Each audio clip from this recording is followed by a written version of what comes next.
Thank you for joining me on a quilting tale today. My name is Shaylin, and with the holiday season upon us, I wanted to share some quilter gift ideas if you have a quilter in your life. And this doesn't just have to be Christmas, but birthdays, special occasions, just because. But I wanted to share some of my favorite things that are in my sewing room that have been helpful in the quilting process. So I'll share some notions and tools. I'll also share some storage and organization ideas that I have found kept me the most organized. And then I have some just for fun things to spruce up a sewing space and just bring a little joy to your sewing space or room. I also tried my hand at making a garland with dried oranges and fresh cranberries, and so I will show you at the end how that turned out in case you've ever been curious to try.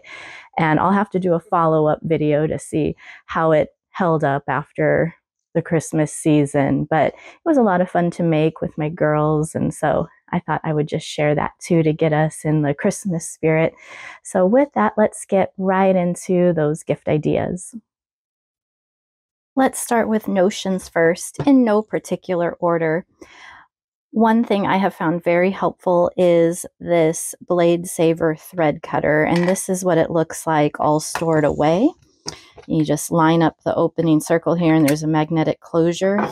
It comes with a little screwdriver so that you can remove the plastic flower casing. There's a little flower on the inside too. And you can reuse your 60 millimeter rotary cutter blades. So once they get dull, you can give them a second purpose and put them in here to cut your threads. And I find this really useful for chain piecing. When you have lots of threads to cut all at once, you just slide it through, and it's very safe. You can't get your finger in there. And so it's just a great way to repurpose an older, duller blade. Next up is the Sue Daily Little Keeper. This is an excellent gift for someone who likes EPP, English paper piecing, because it holds the glue stick if they are a glue baster. It holds the needle on a magnet, and then there's a little metal dowel to put a spool of thread. So if you know someone who likes hand sewing or English paper piecing especially, this is a great gift. So it's in that aqua color that I really love. You'll notice a theme of aqua tools when I can pick them out. The Blade Saver comes in lots of different colors. The Sue Daily Little Keeper, I don't know if it comes in other colors besides aqua, so I lucked out there. While we're talking about aqua notions, I'll go ahead and show you this next one. It's called a bobbin boat, and it just is a great way to keep your wound bobbins organized and keep them from unwinding and tangling all over a drawer. I use these white ones. I have them wound with my Aurifil thread, which is the one I usually use, the white color here. And I will put 6 of them in my bobbin boat. And so every time I run out of thread, it's real easy to just grab another one. And once I've used them all up, it lets me know that it's time to clean my machine. So I just use it as a reminder too. That's visual to show me that it's been a while since my machine has been cleaned, or you can see I recently cleaned it. I've only used one bobbin since refilling all my spools. So that's the bobbin boat, and it holds 1, 2, 3, 4, 5, 6, 7, 8, 9, 10 bobbins. Another notion that I just recently started using, and I thought it's kind of gimmicky when I saw it, but it actually works really well, is the Clover seam roller. If you don't want to iron every time you connect pieces, the seam roller works really well to flatten the seams in lieu of ironing, and then you can just iron all at the end. But I found that it gets really flat with this roller here, and it's very lightweight. I thought, like I said, that it seemed kind of gimmicky, but it works very well. So that is the Clover seam roller. And then sticking with some Clover products here, I got a pack of these Clover seam rippers, and they are wonderful. They're sharp. I have several different kinds of seam rippers, and this one doesn't seem to fray the thread. It just glides right through. I've had less damage to my fabric, especially foundation paper piecing when you have to take out really little stitches. It just glides really nicely. So this is my favorite seam ripper that I've tried so far. Clover seam ripper. And just sticking with Clover, I want to talk about thimbles. I'm not a big fan of wearing thimbles because they just feel bulky and like I don't have as much control over my fingers. But there are times when I'm hand stitching where I start to get kind of hot spots and tender spots from the needle. And so this Clover open thimble, it's metal and adjustable, has been wonderful. This is a size medium. It works really well if you have longer nails. It can hang over, and it really just feels like an extension of my finger rather than a hindrance to my finger. Depending on what time of day it is, when I put this on, the medium has felt kind of big on my middle finger. And then other times toward the end of the day when my fingers are a little more puffy, it can be a little tight. And so that adjustable metal is really nice. So that is the Clover open thimble. Another thoughtful gift for a quilter would be a quality pair of fabric scissors.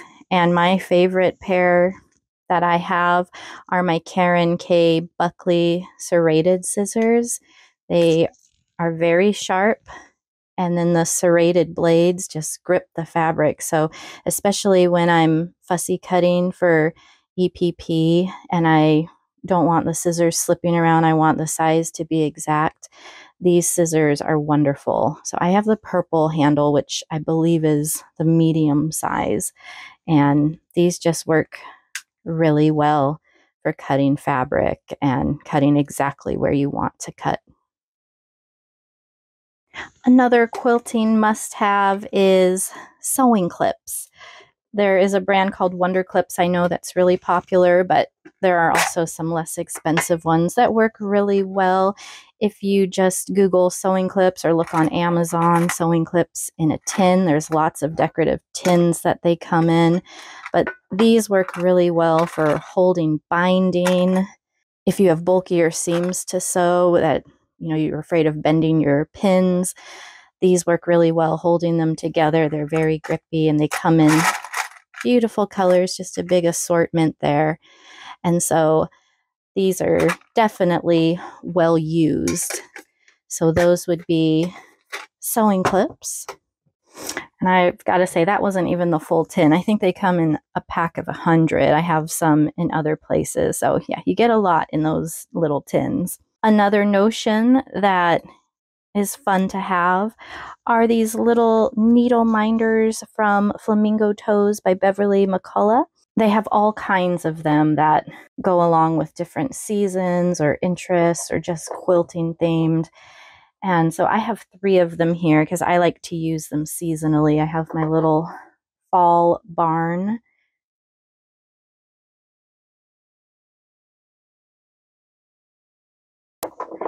And I just got this one. It's a little Christmas shop. And then for spring, summer, I like the little bicycle with the flowers in the basket.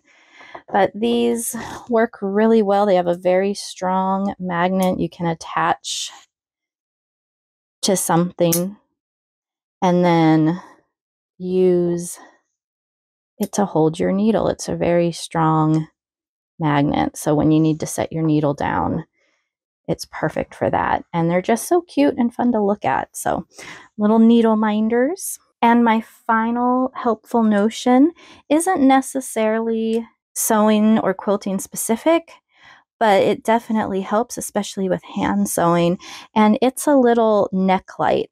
And I would specifically search for neck light when you're looking for these. They come in all kinds of colors and different brands. And the nice thing is, though, that they're bendable. So you can also search bendable neck light or reading neck light. But this particular one, it charges. So there's no batteries, but you charge it with just a cell phone charger. And mine has different levels of brightness. And you can also change, you know, if you want yellow light or white light, bright light. And so within each, there's 3 levels of brightness. And so this is just really handy for hand sewing. Even if you're not in a dark place, it just gives that extra bit of light. Of course, it's helpful for reading. I keep it by the bed, so in the middle of the night, I don't want to turn on a big light and I just need to see something real quick. It's just helpful to have nearby. But this has been such a helpful notion to have. I have a couple more items that might fall under notions. They're just a little too big to put with all those small ones that I showed, but I wanted to share my very favorite ruler that I've found the most helpful and time-saving. This is the Creative Grids Stripology XL ruler, and it has been a game changer when you need to do a lot of batch cutting and you want straight lines. It has grips on the bottom to keep from sliding around. There are little markings. The stars show every 1.5 inches if you're trying to cut 1.5-inch strips. The little squares show 2.5 inches, so you don't have to keep adding and doing the math. But it's just been used a lot. It's very sturdy and it has saved so much time. I've mentioned in a video before that cutting is probably the least favorite part of the quilting process for me. And so anything that can save time, especially when you have hundreds of the same size pieces to cut out, this is just a lifesaver. So that's the Creative Grids Stripology XL ruler. It's the larger one. I believe they have a smaller version as well. Another very favorite thing that I got this year was the Aliso Mini Project Iron. They come in solid colors. I think Missouri Star has a design made for them, and this is the Tula Pink edition that has the little, instead of the sparrows, it has the goldfish, and I just love it. I use it now more than my regular full-size iron because it's so great for pressing blocks. It has powerful steam settings. It has a little headlamp on the front. The silicone pad it comes with, you can use just to protect the plate here. You can see all the holes for steam. You can steam it from just the top, from the bottom, or the whole plate. But it's nice because it protects that plate. You can hang it up, or you can turn the pad over and have a little resting surface. It's easy to fill with water. It just flips up here, but it's so nice for pressing blocks and just those little seams you need to do. Or if you just need to iron a small piece of fabric. I just like the small size. It's not as heavy. It's easier to handle.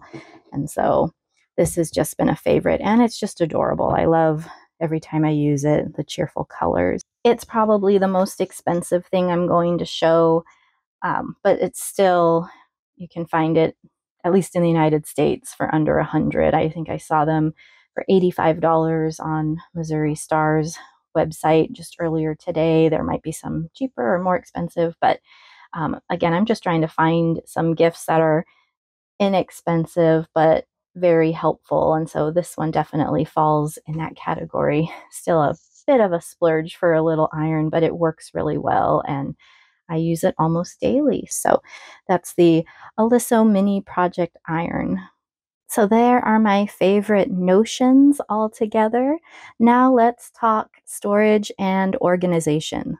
All right, you'll have to excuse the crinkling that this one is going to make, but this is a set of 12 project bags, and these are the ones I haven't used yet. So I think there's 4 in here. So I've already have projects in 8 of these bags, but they're all different colors.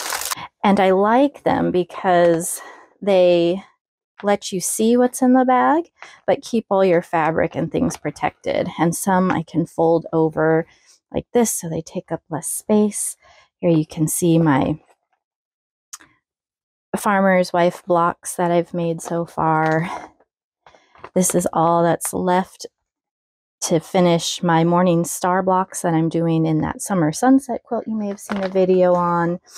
And then you can also keep the bag fully extended. You can see this is a piece of computer paper in here, and there's still lots of room left in the bag.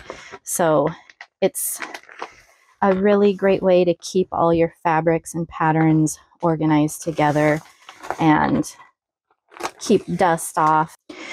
I believe it's also waterproof. When I try to feel my hand through it, I'm not touching my fingers. So that's another bonus there, but they're really handy and they come in so many colors. I kind of coordinate the color of the zipper with one of the fabrics. I've got all my EPP accent pieces for the extravaganza quilt I'm working on in here, little notes tucked in. So it really holds a lot. And as you can see, this bag is only about halfway full as far as how much space it needs. So it's nice because sometimes you don't need that big of a bag, but you can just fold it over. And then other times when you do, it's nice to have that option to fold over.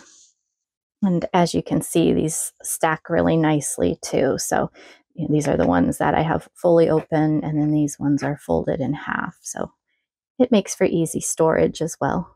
So I just shared all kinds of notions, and if you're looking for something really handy to store your notions, something that I really love are the stash and store organizers.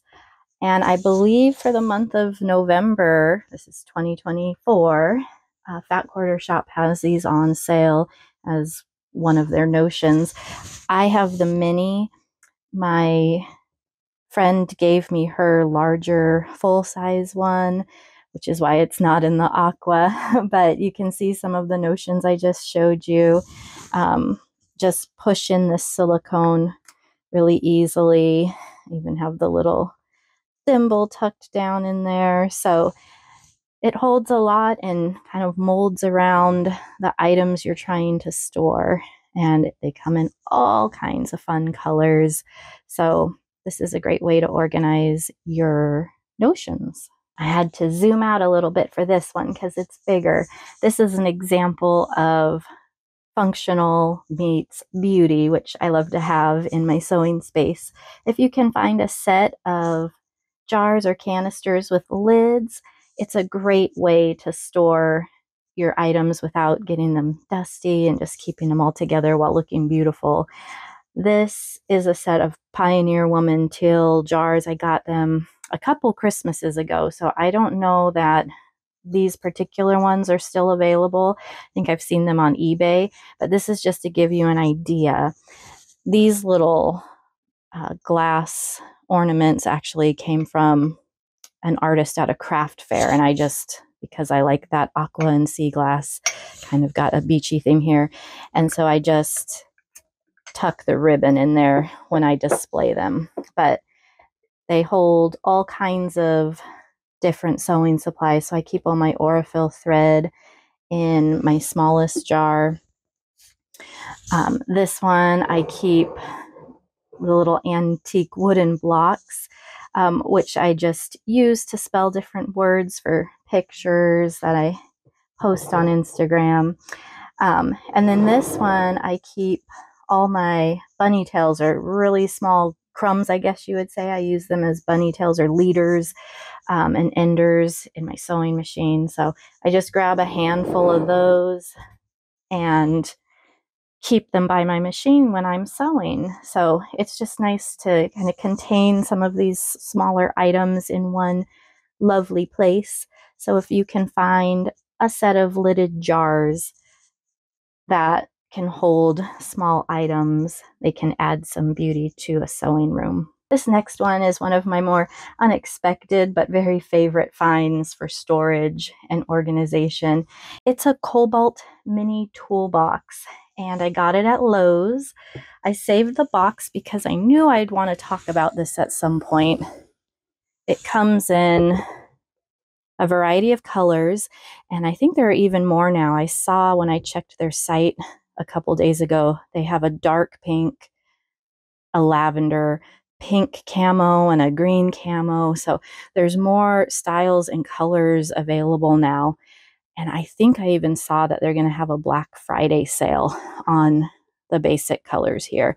They also have a taller chest that doesn't have the lid that I'll show you in a moment that this size could stack on. So if you want to make a taller one, I saw they have those too. So this has been so much fun. So there is a lid on top that swings open.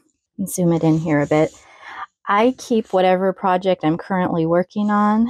I just keep my pieces in this top lid to keep them from getting dusty and just have them available to pull out. You can see I put the little stickers. There's some cute birds, a little seagull with french fries and a surfing penguin in the lid. So it's just fun to decorate too. I think I have my little ferry boat sticker on the side. So it'll probably get all stickered up over time. But let me show you the other drawers inside. So in the top, I just keep my EPP glue refills in here, my thread wax. I have my tailor's chalk and just small, tinier rulers. My very small rotary cutter, the refill blades. So a lot of smaller items in there. And then at the bottom, I keep my English paper piecing papers. So I have my hexagons, and then I have some of my templates that go with my EPP, more templates in there. So that's just where I keep those all together, the ones I'm not currently using. And I can show you a picture. My daughters each got one. My husband got one. He keeps his fly tying materials in it. So it's just a nice little desk organizer. It's not too big. If I look at the dimensions on the box, it says 10.83 inches by 5.91 inches by 5.91 inches. So it doesn't take up too much space.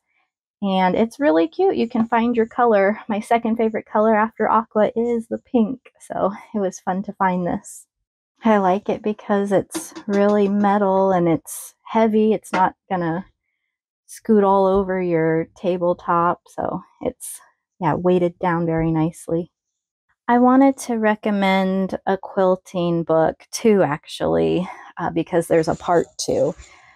If you are new to quilting or you're interested in learning about other quilting techniques, I would highly recommend the Splendid Sampler. It's 100 spectacular blocks from a community of quilters, and it's by Pat Sloan and Jane Davidson. And I got this book and held on to it for several years before I cracked it open. I think it was 2020. When schools were closed and we were teaching remotely, and I just wanted something to do that didn't involve the computer or screens. And so I thought, oh, I'll try to work through this book. I did not make all 100 of these blocks, but I made it a goal to try something from every type of technique. So there are patchwork blocks, applique blocks, foundation, pieced blocks, and embroidered blocks. In the back, there's a section called Quilting Basics that has wonderful illustrations showing you how to do these things, as well as written directions. And then there's a bunch of different layouts that you can see in the back, but they're organized by technique. So they're banded by color, like at the top here. So I don't want to show all the directions here, but you can see there's bands of color. So I know that all that light yellow, those are all going to be the patchwork blocks. And then there's lots of those. And then the blue, there's going to be applique. And so there's just a large number of blocks. There's 100 total. And so there's plenty in each technique to try out or fit your taste. And then we get into the foundation paper piecing. Lots of those. And still more foundation paper piecing. And then you get into the pink here, which is all the embroidery. And so these really just help me to practice different stitches. I did this one blossoming, and there's several different stitches in there to do those embroidery stitches. And the nice thing is, in the back of the book, it gives you pictures and descriptions of how to do those embroidery stitches. And I was just going to throw out, there's a splendid sampler too, and it has the same techniques, a mix of those same techniques as the first, but it's just 100 different blocks. So if you have a chance to look at these blocks in a quilt shop or see a sampling online, you can kind of get a sense of what's in both of them, but you can practice many techniques, and it just really boosted my confidence. And this is the book that by the time I was done making the blocks, I felt like, okay, I can stop calling myself a beginner quilter. I have lots of skills now under my belt. And so I would just highly recommend either of these books. My last category of gift ideas for quilters are just fun things, decorative things to cheer up a sewing space. One of the things I like to decorate with are these little cake stands or little plates on pedestals here. They're very inexpensive. You can find them at, Michael's or Joann's craft stores, Target, but they're really fun to display pre-cuts like jelly rolls on. And so if you can find some of these, I just think they spruce up the sewing space. Another fun item to find a quilter is a little jewelry dish. I use them as a thread catcher, just as I cut pieces of thread or cut off dog ears on my blocks. I just let them all fall into my dish here, and then it's real easy to dump out and just keeps the room tidy. And there's so many cute styles. I love strawberries, and so I found this little strawberry dish. I think it was at a little novelty store, Fireworks, that I see in the mall, but any little jewelry dish would work well. And I need to zoom out again for this one. I made a video a while ago about making pin cushions out of antiques, and this would be a fun gift idea. If you have a quilter in your life who likes antiques, you can have it double as a practical gift as well. This one is stuffed with polyfill. I've also used crushed walnut shells. I've heard people use wool or rice. There's different fillings you can use to stuff your pin cushion, but you can watch that video. I'll link it if you're interested in making one. Here's the other one I made in that video. I'm trying to get them both in here, but yeah, this one's another little dog, and that one has the crushed walnut shells in it.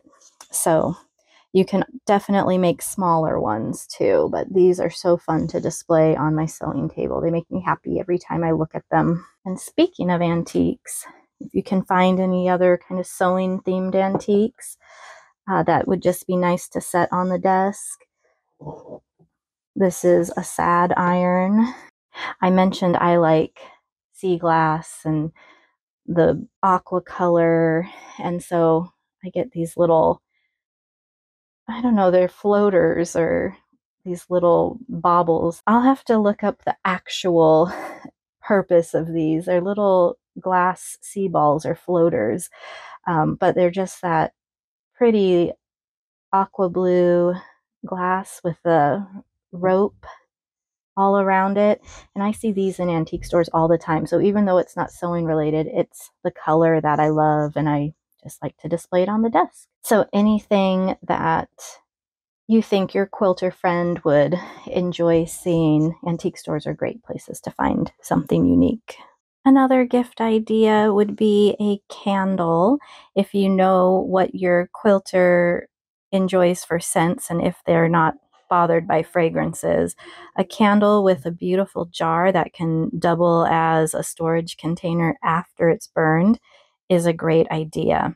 I actually just found this one when my daughters were getting their haircut at a salon. The salon carries this Voluspa, I think that's how you say it, brand of candles. And they had some that were based on the movie Wicked. I got the Glenda blend here. And this one, it's 8.5 ounces. It's 60 hours of burn time. And here are the scents in it, or the notes. It says perfectly pink yuzu, sparkling sea salt, candied flowers, and vanilla bubbles. So this is a really sweet but crisp scent. I like it a lot. It smells clean and it just looks beautiful in the jar. And what's nice is this really pretty lid here can double as, speaking of pedestals and cake stands, you can just pop the candle right in there and burn it on the pedestal. And then, like I said, when it's all done, I'll have a pretty display jar. And so it's in my next favorite color for my sewing room, which is pink. If you know someone that loves quilts but maybe doesn't make them all the time, or would just love a beautiful picture with quilts, puzzles are a great way, and just kind of a break from this wonderful hobby, but still a fun way to entertain yourself. So they come in all kinds of pieces and sizes, but there are lots of puzzles out there with different difficulty levels and pieces and just beautiful pictures. So that would be my final recommendation for something fun. I have ordered a few fictional novels involving quilts, because that would be another idea that I would think would be a good gift for a quilter, but I don't want to recommend one that I haven't read. So I will read those, and in a future video, maybe do a review on some quilting novels. If you know of some fictional quilting stories that you really enjoy, please leave a comment, because I might check those out. I'd like to build my quilting novel library and just find some good stories to share. I hope you found some inspiration in those ideas. You may have noticed that I didn't include fabric, and the reason for that is because quilters' taste can be so individual. So if you really know your quilters' preferences and their style of fabric, their colors, the motifs they like, the kind of quilting fabric they like, that might be a great way to go. But if not, another idea is to give them a gift certificate to their favorite quilt shop.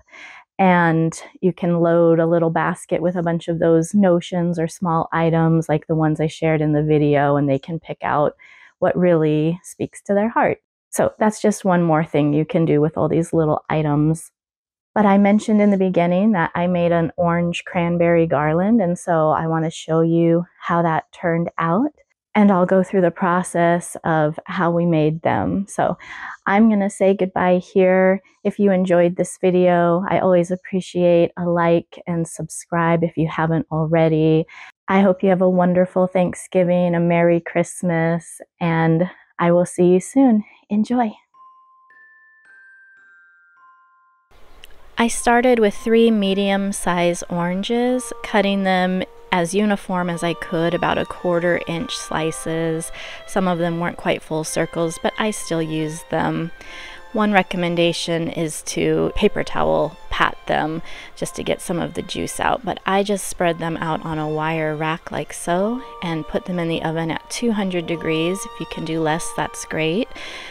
I put the rack on the oven rack and then the pan below to catch drippings. There weren't many. Here's what they look like after, I would say, about 5 hours. All of them were done. I checked them about every 45 minutes and pulled the ones that didn't feel sticky anymore.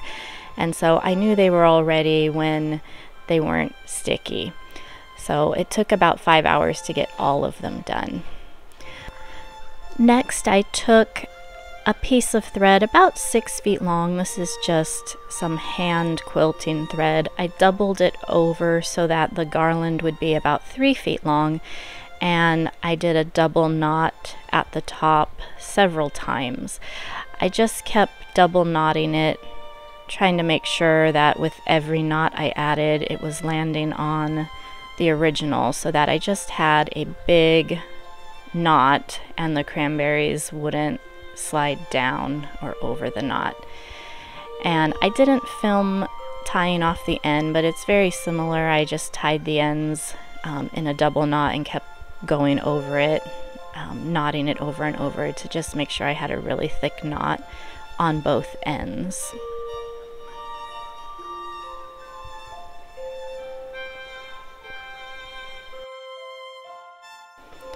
So this is about what it looks like when I'm done. I just wanted it to be bigger than my needle because that would be the size of the hole in the cranberries. Then I just took some fresh cranberries from the produce department. You can get them in bags. I didn't use frozen cranberries. And I just used a larger embroidery needle to thread the cranberries. I did 10 cranberries and then an orange. This was really fun. This was my first attempt, and then my daughters helped out. My youngest, who's in first grade, is learning about friends of 10, and so it was a good practice for her to see how many more she needed to make 10. When I thread the oranges, I just go close to the rind. One side will show the string. I pick a string color that's kind of neutral so it doesn't clash too much with the inside of the orange. Then I just continue threading those cranberries. And my husband helped out too. We got a can of shellac spray from the hardware store, gave it about 2 coats, let it dry, and then added a second coat, just hanging it in the garage. And here is the final garland. So this made 3.5 garlands that are about 3 feet long a piece. It used 3 medium oranges and almost a whole bag of cranberries. If I wanted to cover the whole tree, go all the way around, I probably would double it. These ones I just put in the front of the tree, and so I just think they look beautiful. The way the light shines through the oranges and the shine on the berries, it just all looks very festive.